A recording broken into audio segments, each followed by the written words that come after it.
கோவை மாநகர காவல்துறை ஆணையர் அமல்ராஜ் செய்தியாளர்களை சந்திக்கிறார். அதன் நேரடி காட்சிகளை இப்போது செய்யற நேரத்தில் இது அது கட்டுக்கடங்காம போறதுக்கு நாம் சமூக வலைதளங்கள், சமூக ஊடகங்கள், பத்திரிகைகள் காரணமாக இருந்து தொலைக்காட்சிகள் ஒரு சின்ன ஒரு இன்சிடென்ட் நடந்தாச்சுன்னா அதை திருப்பி காமிச்சு ஒரு பெரிய பிரச்சனைய சூழ்நிலையை கிரியேட் பண்ணி கடைசியில் காவல்துறையும் கண்ட்ரோல் பண்ணலை அப்படிங்கிறதையும் அதே பத்திரிகையில் எழுதி ஒரு வித்தியாசமான சூழ்நிலையை கிரியேட் பண்ணக்கூடாது.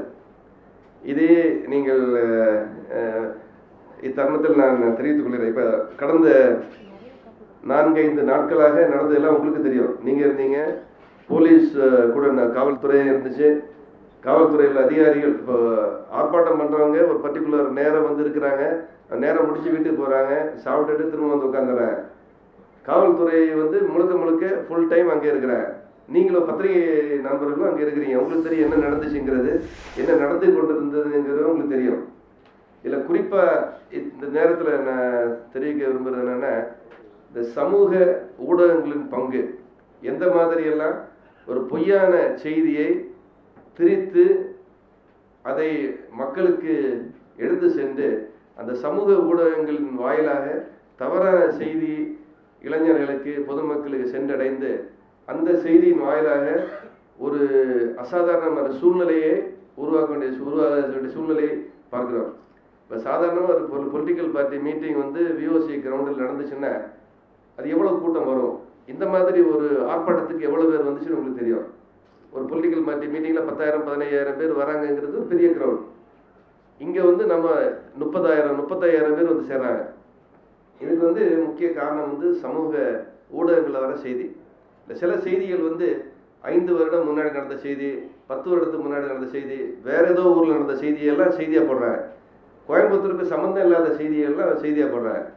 செய்தியாக வரக்கூடிய நியூஸ் வந்து இதை வந்து கட்டுப்பாடு இல்லாமல் ஒரு குழுக்களாக ஒரு டீம் குரூப் மெசேஜஸை எல்லாருக்கும் போயிட்டு அந்த வந்து இளைஞர்கள் வந்து தொடர்ந்து அந்த செய்தியை வந்து உண்மையை நம்பி, இளைஞர்கள் மட்டும் இல்லை பொதுமக்களும் கூட அதை வந்து ஒரு டெவலப் ஆகி ஆயிரக்கணக்கான மக்கள் வந்து ஒரு இடத்துல வந்து சேர்ந்து வராங்க. நல்ல விஷயம் என்னென்னா, யாருமே எந்த பிரச்சனையும் பண்ணல. ஆனால் ஒரு க்ரௌடு வந்து ஒரு மாபாக மாறுறதுக்கு ஒரு நல்ல ஒரு சட்ட ஒழுங்கு நிலைநாட்டக்கூடிய ஒரு கூட்டம் வந்து சட்ட ஒழுங்கு நிலைநாட்டாத கூட்டமாக மாறுறது ரொம்ப நேரம் கிடையாது.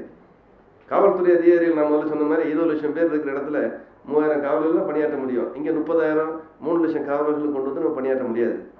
அந்த சூழ்நிலையில் நம்மளுடைய பங்கு, அது சோஷியல் மீடியாவாக இருக்கலாம், இல்லாட்டி ரெகுலர் பிரிண்ட் மீடியா இருக்கலாம், டிவி மீடியா இருக்கலாம், எல்லாருடைய பங்கு. இப்போ நம்ம அன்னைக்கு போகிற நேரத்தில் சில ப்ரெஸ் ரிப்போர்ட்டர்ஸ் போய் அவங்கக்கிட்ட பேட்டி கேட்குறேன். எதனால சார் போலீஸ் உங்களை வந்து அணுகவே இல்லை, ஏன் போலீஸ் ஒன்றுமே கேட்காம இருக்கிறாங்க, நீங்கள் ஏன் இப்படி பண்ணிட்டு இருக்கிறீங்க, நீங்கள் எல்லாம் ஒன்றும் உங்களோட எதிர்ப்பை ஏன் காமிக்க மாட்டேங்கிறீங்க, இங்கே மாதிரி அந்த இளைஞர்கள்ட்ட வந்து கேட்குறாங்க. அந்த இதில் வந்து பொறுப்பு நமக்கு எல்லாருக்கும் இருக்குது. ப்ரெஸ்ஸுக்கு இருக்குது, போலீஸுக்கு இருக்குது, சமுதாயத்தில் இருக்கிற எல்லாருக்கும் இருக்குது. நிறைய சோஷியல் ஆர்கனைசேஷன்ஸ் எல்லாம் வந்து ஃபுட்டு கொடுக்குறாங்க, தண்ணியெல்லாம் கொடுக்குறாங்க, அது நல்ல விஷயம். அதே இது இவங்க 4 பேர் 5 பேர் பேசுறதுனால வந்து ரோட்டில் உட்காந்துறான். ரோட்டில் உட்காந்தாச்சுன்னா கடைசியில் ரோட்டில் உட்கார்றதுக்கு காரணமாக நாம இருக்கிறோம். ரோட்டு வந்த பிறகு ஏன் போலீஸ் நடவடிக்கை எடுக்கலன்னு சொல்லி அதையும் செய்தியாக போட்டுருவோம். ஸோ இந்த மாதிரிப்பட்ட சூழ்நிலைகள் வந்து நம்ம வந்து ஒரு கவனமாக இருக்க வேண்டிய தருணம். இப்போ நீங்கள் பார்த்தீங்கன்னா அரசாங்கத்தில் நிறைய முயற்சி செஞ்சாங்க, உங்களுக்கு தெரியும். செஞ்சு கடைசியாக வந்து ஜல்லிக்கட்டுக்காக இயக்கத்தில் ஒரு போராட்டத்தில் வந்து ஜல்லிக்கட்டுக்கு ஆர்டர் வாங்கியாச்சு. ஆர்டர் வாங்கின பிறகு அடுத்த நாள் கொடிசியாவில் வந்து ஒரு ஜல்லிக்கட்டு அரசாங்கம் சார்பில் ஒரு ரேக்லா ரேஸ் நடத்துகிறாங்க. ரேக்லா ரேஸ் நடத்துறது அந்த இடத்துல வந்து அவங்க தனிப்பட்ட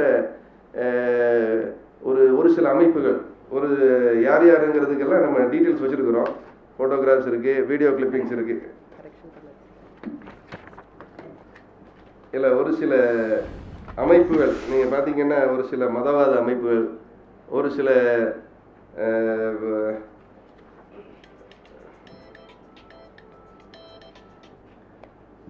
இனவாத அமைப்புகள், அதே மாதிரி இந்த நக்சல், இப்போ அந்த நக்சலைட்ஸ் கொஞ்சம் பேர் இங்கே கோயம்புத்தூர் பிடிச்சாங்க. அவங்களுக்கு எப்பெல்லாம் அவங்கள கோர்ட்டுக்கு கொண்டு வராங்களோ அப்போல்லாம் வந்து ஆர்ப்பாட்டம் பண்ணுறவங்க இந்த குரூப்புக்கு தலைமை ஏற்கிறாங்க. அது எப்படி?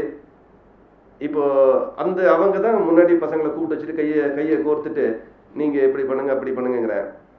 அதே மாதிரி ஒரு சில பேருக்கு மேலே நம்ம குண்டர்கள் தடுப்பு சட்டத்தில் கைது செஞ்சுருக்கிறோம். அவங்க முன்னின்று தலைமை இருக்கிறாங்க. இப்போ தலைமை இல்லாத ஒரு க்ரௌட் ஆயிடுது. இப்போ இந்த சமூக வலைத்தளங்கள்னால நிறைய இளைஞர்கள் வராங்க, 10,000 பேர் 12,000 வராங்க. அவங்களுக்கு தலைமை கிடையாது. தலைமை இல்லாட்டி எந்த மாதிரிப்பட்ட அமைப்புகள் தலைமை ஏற்கிற பாருங்க. கேம்பஸ் பண்ணுற இந்தியா, மக்கள் அதிகாரம், நாம் தமிழர், மே 17 இயக்கம், RSYF, CPML, SFI, DYFI, இப்படி யார் யாரெல்லாம் முடியுமோ சிறு சிறு குழுக்களாக தலைமை ஏற்கிறார். தலைமை ஏற்று தேச விரோத கொள்கைகள், தனித்தமிழனுங்கிற ஒரு பேனர்ஸு, இல்லாட்டி தேசிய ஒற்றுமைக்கு கூறு விளைவிக்கிற கூடிய பல கோஷங்களை எழுப்புறார். ஸோ இதெல்லாம் தவறான முன்னுதாரணம், தவறான செயல். இதை வந்து யார் யாரெல்லாம் பண்ணியிருக்கிறாங்கிறது வந்து தெளிவாக வீடியோ ரெக்கார்ட் பண்ணியிருக்கிறோம். இதெல்லாம் ஃபோட்டோகிராஃப் இருக்குது. எல்லாரும் மேலேயும் சட்டப்படி நடவடிக்கை எடுப்போம். இப்போ இந்த இஷ்யூ முடிஞ்ச பிறகு நேற்றைக்கு அவங்கக்கிட்ட எல்லாருக்கிட்டையும் அரசாங்கம் எடுத்திருக்க நடவடிக்கை என்ன, ஜல்லிக்கட்டுக்கு என்னென்ன நடவடிக்கை எடுத்திருக்குங்கிறத தெரிவிக்கிறோம். தெரிவித்து கலைஞ்சி போகிறச்சுமையும் ஒரு சில பேர் கலைஞ்சி போடுறாங்க. ரிமைனிங் வந்து அவங்க வந்து திரும்ப அதே மாதிரி நான் சொன்ன அந்த அமைப்பு, பல அமைப்பை சார்ந்தவர்கள், அவங்க இந்த இளைஞர்களை கூட வைத்துக்கணுங்கிற நோக்கில் கலாட்டாவில் ஈடுபடுறாங்க. இதில் வந்து நாங்கள் இந்த காவலர்கள் மேலே கல் வீசப்பட்டது, காவல்துறை அவர்களை சேஸ் பண்ண வேண்டிய சூழ்நிலை ஏற்பட்டது. அவர்கள் ஏறக்குறைய 1000 பேர் பக்கத்தில் நேற்று கைது செய்து நிலைமையை கட்டுப்படுத்தணும். இதில் வந்து சமூக ஊடகங்களில் வந்து பரவிய சில விஷ கருத்துக்கள் போராட்டம் திசை மாறத காரணமாக இருந்துச்சு. ஒவ்வொரு நாளும் ஒவ்வொரு கோல் போஸ்ட். முதல்ல ஒரு காரணம் சொல்கிறேன், இந்த மாதிரி நடத்தணும், அதுக்கு பேசுகிறாங்க, போலீஸ் பேசுகிறாங்க, மற்றவங்கெல்லாம் பேசுகிறாங்க.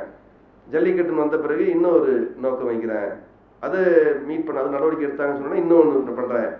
அவங்களோட நோக்கம் ஒரு காரியத்தை சாதிக்கிறதுக்காக அல்ல, அவங்க நோக்கம் வந்து போராட்டம் நடத்தணும், அவ்வளோதான்.